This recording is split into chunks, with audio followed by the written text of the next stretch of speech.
G'day, g'day, g'day. G'day, mate. I'd personally like to thank you for volunteering. I hope you're a night owl because you'll be staying up from 12 AM to 6 AM for the next 5 days, which you already knew about.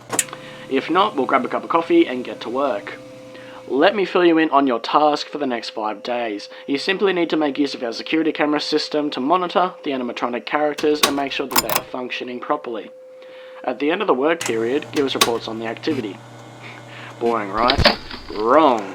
The animatronics have a night roaming mode enabled to make sure their servos don't lock up, which is a little bit buggy. As the nights progress, they may become more active.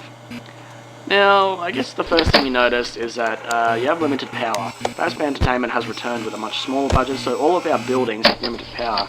It makes working with these animatronics quite difficult. Your office uses 1/3 of power, which is constant, but isn't too bad. The camera system uses 1/3 also.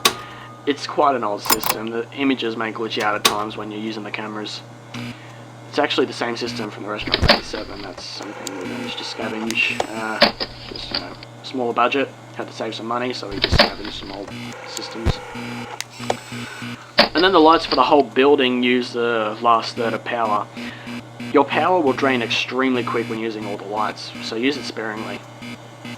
Now here's the part that might scare you. The animatronics can be very dangerous at night. I'll explain this in depth. 20 years ago, the animatronics Freddy, Bonnie, Chica and Foxy were retrofitted with a night mode, which was buggy, along with facial recognition as a test. Someone had tampered with the facial recognition afterwards, and it resulted in the death of an employee. No one's quite sure what animatronic killed the employee, but we kept 4 of them and trashed the rest, in case we opened up one day. Some of those animatronics are here with you right now, with the bug night mode. The bug night mode means that they will just simply roam around the building during the night, and they'll most likely follow up and visit you in your office. How exciting is that? Now, the danger is them spotting you. If they look at you for long enough, they will forcefully try to stuff you into an empty Freddy Fazbear suit. Why? Well, they'll see you as a bare endoskeleton without its suit on, so they will try and assist you with getting one on. Which wouldn't be so bad if the suits weren't filled with crossbeams and wires. It's quite deadly. Worse than the spring locks, actually. To avoid this happening, there is a little console to your right. It is wired to the main generator outside, so using it will turn off all power on and off as you please. What you do is you turn the power off and let the animatronics head back towards the generator as it still produces some noise, but the animatronics could enter your office while they're moving, so don't worry if this happens, just make sure it's dark and keep still, let them walk past. You must turn the power back on once they are out of your office, because once the generator stops turning, the animatronics will learn to listen closer for faint sounds, such as breathing or body movements, because they, like if there's no noise somewhere, they will look for noise which will be in your office. It's quite bad, so don't try sitting in the dark all night. You may regret it. Now, if you're feeling scared or skeptical about watching our animatronics, do not worry. All the happenings of Fazbear and Freddy Entertainment are in the past. The animatronics responsible pretty much all have been disposed of, I think. Okay, so now you're all filled in. Keep an eye on the animatronics, conserve power, log all activity, and I'll talk to you again tomorrow night. Good night, mate.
Da da dum dum dum.